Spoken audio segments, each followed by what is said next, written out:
Air India എക്സ്പ്രസിലേക്ക് കയറാണ്, അല്ലെങ്കിൽ ഇൻഡിഗോയിലേക്ക് കയറാണ്. കയറുമ്പോ air hostess ഇങ്ങനെ നിന്നിട്ട് ഇങ്ങനെ ഹലോ ഗുഡ് മോർണിംഗ് എന്ന് പറയില്ല നമ്മളോട്. അപ്പൊ നമ്മൾ പറയാം അങ്ങനെ വെക്കരുത്, ചെറുക്കാണ്. അങ്ങനെ നിങ്ങൾ ചെയ്യാൻ പാടുള്ളത്. അത് നമ്മുടെ രാജ്യത്തില് മുതിർന്ന പൗരന്മാരോട് നമ്മൾ ചില വ്യക്തികൾ കാണിക്കുന്ന ഒരു ആദരവിന്റെ സൂചനയാണ് ഇങ്ങനെ. ഇത് നമ്മൾ അതിനെ അങ്ങോട്ട് എടുത്തിട്ട് കണ്ടാടാൻ നമ്മുടെ ചങ്ക് കാക്ക, മറ്റേ മറിച്ച കാക്ക, മറ്റേ കാക്ക.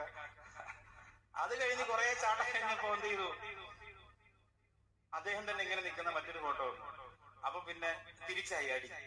ഇതൊന്നും ഈ പാവപ്പെട്ടവനും അറിയണില്ല, ഇന്ത്യൻ പ്രധാനമന്ത്രി അറിയണില്ല. സംഭവം നമുക്കിങ്ങനെ ഇങ്ങനെ കുത്തിയിളക്കുക, എന്നിട്ട് ക്ഷേത്രത്തിലേക്ക് കിടക്കുകയാണ്. ക്ഷേത്രത്തിലേക്ക് കിടക്കുമ്പോ ഒരു അറിയപ്പെട്ട സിനിമാ നടനാണ് അദ്ദേഹം. ലോകം ഒരുപാട് യാത്ര ചെയ്തിട്ടുള്ള ആളാണ്. എയർപോർട്ടിലേക്ക് ചെക്ക് ചെയ്യുമ്പോൾ എങ്ങനെ നിൽക്കണമെന്ന് നല്ല ബോധം അയാൾക്കുണ്ട്, ബാക്കിയുള്ളവർക്ക് ഇല്ലാന്നല്ല. പക്ഷെ അവിടെയും അത് ക്ലിയർ ആവട്ടെ എന്ന് കരുതി അദ്ദേഹം